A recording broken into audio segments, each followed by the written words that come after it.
Aladdin की कहानी भाग 1। एक बार चीन के एक बड़े और अमीर शहर में मुस्तफा नाम का एक दर्जी रहता था। वह बहुत गरीब था। वह अपने दैनिक श्रम से मुश्किल से अपना और अपने परिवार का भरण पोषण कर पाता था, जिसमें उसकी पत्नी और एक बेटी ही था। उसका बेटा, जिसका नाम अलादीन था, बहुत लापरवाह और आलसी था। वह अपने पिता और अपनी माँ की आज्ञा नहीं मानता था और बहुत जल्दी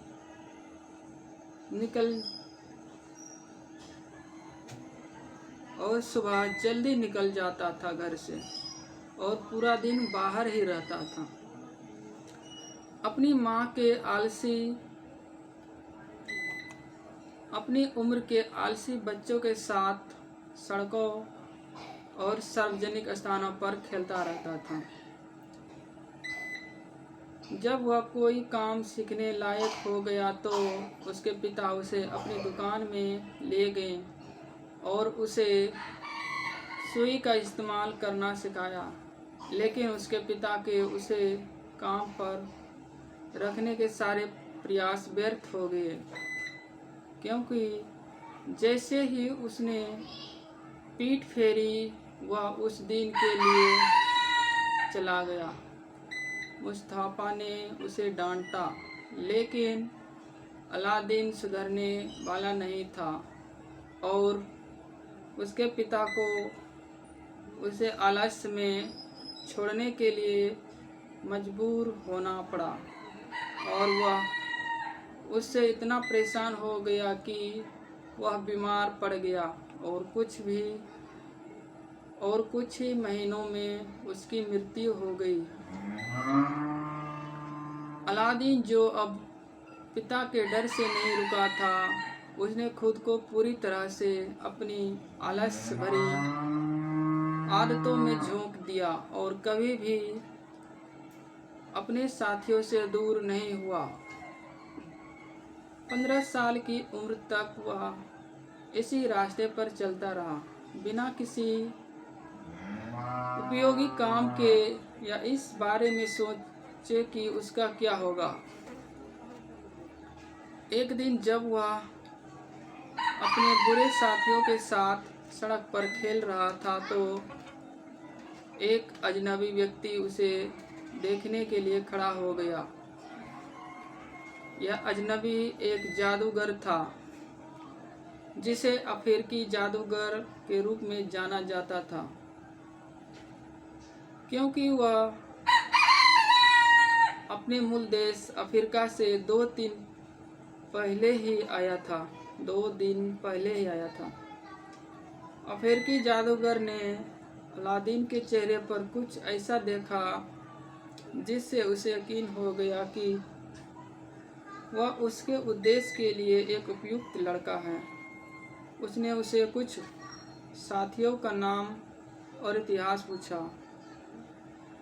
जब उसने वह सब जान लिया जो वह जानना चाहता था तो उसके पास गया और उसे उसके साथियों से अलग ले जाकर कहा, बेटा, क्या तुम्हारे पिता का नाम मुस्तफा दर्जी नहीं था?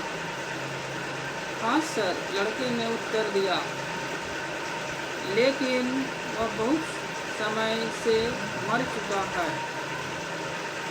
यह कहते ही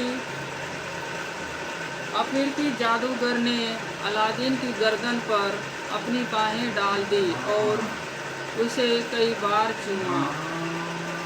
उसकी आंखों में आंसू थे और उसने कहा, मैं तुम्हारे चाचा हूँ।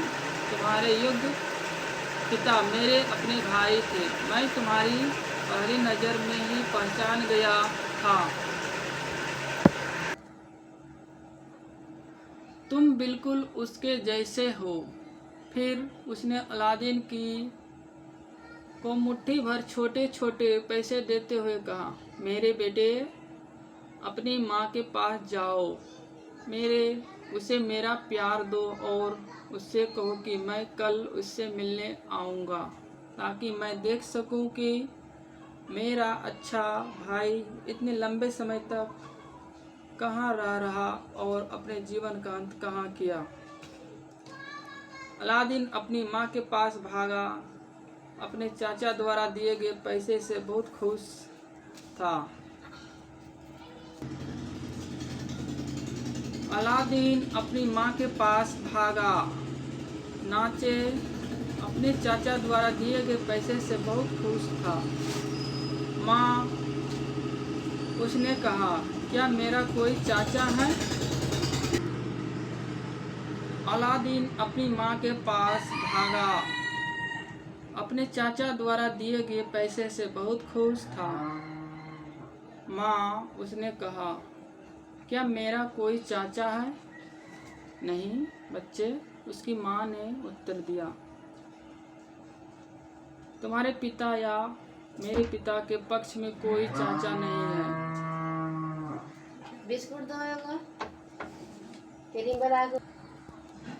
अलादीन अपनी माँ के पास भागा भागा गया। अपने चाचा द्वारा दिए गए पैसे से बहुत खुश था। माँ, उसने कहा, क्या मेरा कोई चाचा है? नहीं बच्चे, उसकी माँ ने उत्तर दिया, तुम्हारे पिता या मेरे पिता के पक्ष में कोई चाचा नहीं है। मैं अभी अभी आया हूँ, अलादीन ने कहा। एक आदमी के पास से जो कहता है कि वह मेरा चाचा है और मेरे पिता का भाई है, जब मैंने उससे बताया कि मेरे पिता मर चुके हैं तो वह रोया और मुझे चूमा और मुझे पैसे दिए, अपना प्यार तुम्हारे पास भेजा और वादा किया कि वह आकर तुमसे मिलने आएगा, ताकि वह उस घर को देख सके जिससे मेरे पिता रहते थे और मर गए। वास्तव में बच्चे, अपनी माँ ने उत्तर दिया, वास्तव में बच्चे, माँ ने उत्तर दिया, तुम्हारे पिता का कोई भाई नहीं था और ना ही तुम्हारा कोई चाचा है। अगले दिन जादूगर ने अलादीन को शहर से दूसरे हिस्से में खेलते हुए पाया और उसे पहले की तरह गले लगते हुए उसके हाथ में सोने के 2 टुकड़े दिए और उससे कहा, बच्चे, इसे अपनी माँ के पास ले जाओ, उससे कहो कि मैं आज रात उससे मिलने आऊँगा और उसे हमारे लिए रात के खाने के लिए कुछ लाने को कहना, लेकिन पहले मुझे वह घर दिखाओ जहाँ तुम रहते हो।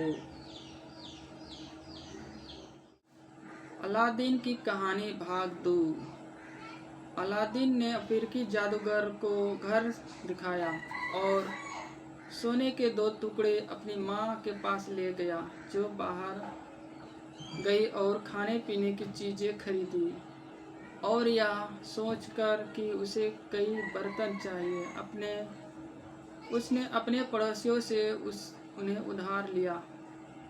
उसने पूरा दिन रात का खाना तैयार करने में बिताया और रात को जब वह तैयार हो गया तो उसने अपने बेटे से कहा, शायद अजनबी को पता नहीं है कि हमारा घर कैसे ढूंढना है। जाओ और उसे ले आओ, अगर वह तुम्हें मिले। अलादीन जाने के लिए तैयार था जब जादूगर ने दरवाज़ा खटखटाया और शराब और तरह तरह के फलों से लदा हुआ अंदर आया,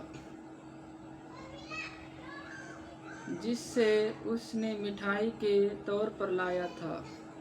उसने जो कुछ भी लाया था उसे अलादीन के हाथों में देने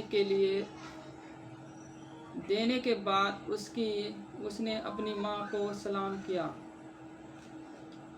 उसने अपनी माँ को सलाम किया और उससे कहा कि वह उसे वह जगह दिखाई जहाँ उसका भाई मुस्ताफ सोफे पर बैठता था, और जब उसने ऐसा किया तो वह नीचे गिर गया और उसे कई बार चूमा।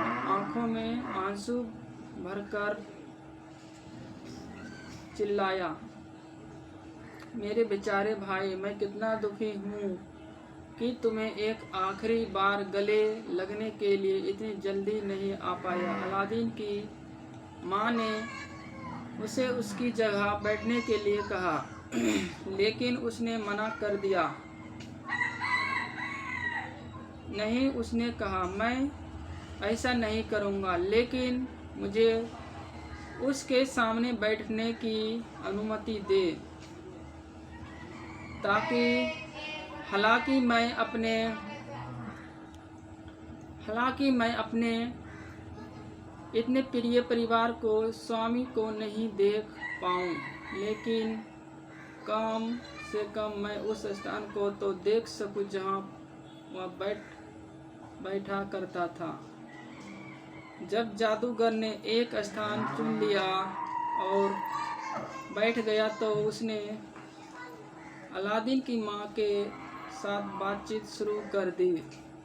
मेरी अच्छी बहन, उसने कहा,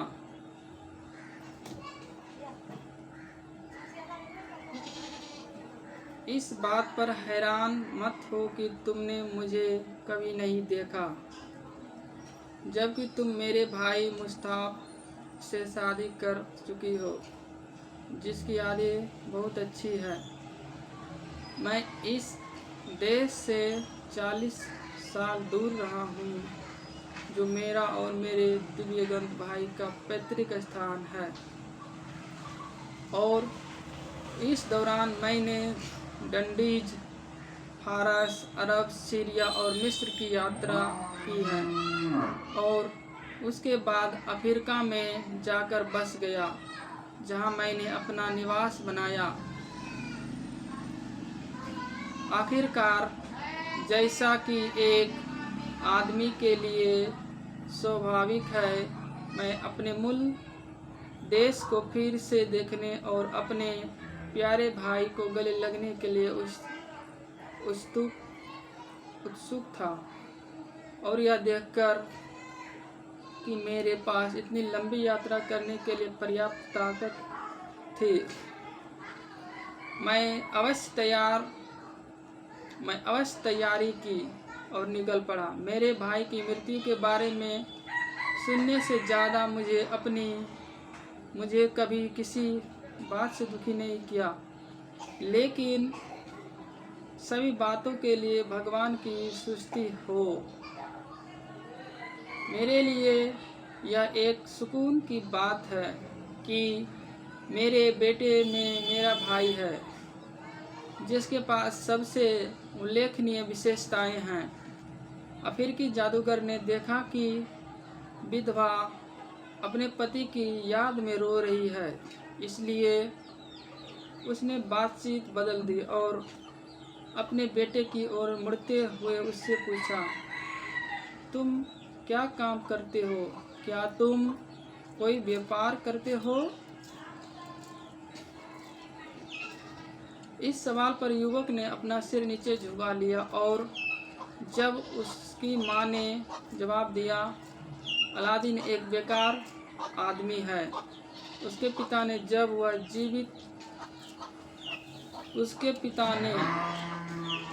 वह जीवित था, उसने अपना काम सिखाने के लिए हर संभव प्रयास किया, लेकिन सफल नहीं हो सका, और उसकी मृत्यु के बाद से मैं उसे जो कुछ भी कह सकती हूँ, उसके बावजूद वह सड़कों पर अपना समय बिताने के अलावा कुछ नहीं करता, जैसा कि तुमने उसे देखा, बिना यह सोचे कि वह अब बच्चा नहीं रहा। और अगर तुम इसके लिए शर्मिंदा नहीं करोगे तो मैं उसके किसी भी अच्छे काम के लिए निराश हो जाऊंगा। जहाँ तक मेरी बात है, मैं तो मैं इन दिनों में से किसी एक दिन उसे घर से बाहर निकाल दूंगी और उसे खुद ही अपना भरण पोषण करने दूंगी। इन शब्दों के बाद अलादीन की माँ फूट फूट कर रोने लगी। जादूगर ने कहा, यह ठीक नहीं है भतीजे, तुम्हें अपनी मदद करने और अपनी आजीविका चलाने के बारे में सोचना चाहिए। कई तरह के व्यापार है, शायद तुम्हें अपने पिता का काम पसंद ना हो और तुम कोई दूसरा काम करना चाहो। मैं तुम्हारी मदद करने का प्रयास करूंगा। अगर तुम्हारा कोई हस्तशिल्प सीखने का मन नहीं है तो मैं तुम्हारे लिए एक दुकान ले लूँगा। उसमें सभी तरह के बढ़िया सामान और लिलेन रख दूँगा और फिर उससे जो पैसा तुम कमाओगे उससे तुम नया माल खरीद दोगे और सम्मानपूर्वक जीवन व्यतीत कर सकोगे। मेरे प्रस्ताव के बारे में तुम जो सोचते हो मुझे खुलकर बताओ। तुम पाओगे कि मैं हमेशा अपना वचन निभाने के लिए तैयार हूँ। यह योजना अलादीन के लिए बिल्कुल उपयुक्त थी, जिसे काम से नफरत थी। उसने जादूगर से कहा कि उसे किसी भी दूसरे काम की तुलना में इस काम में ज़्यादा रुचि है और वह उसकी दयालुता के लिए उसका बहुत आभारी है। ठीक है, तो अफ्रीकी जादूगर ने कहा, मैं तुम्हें कल अपने साथ ले जाऊंगा।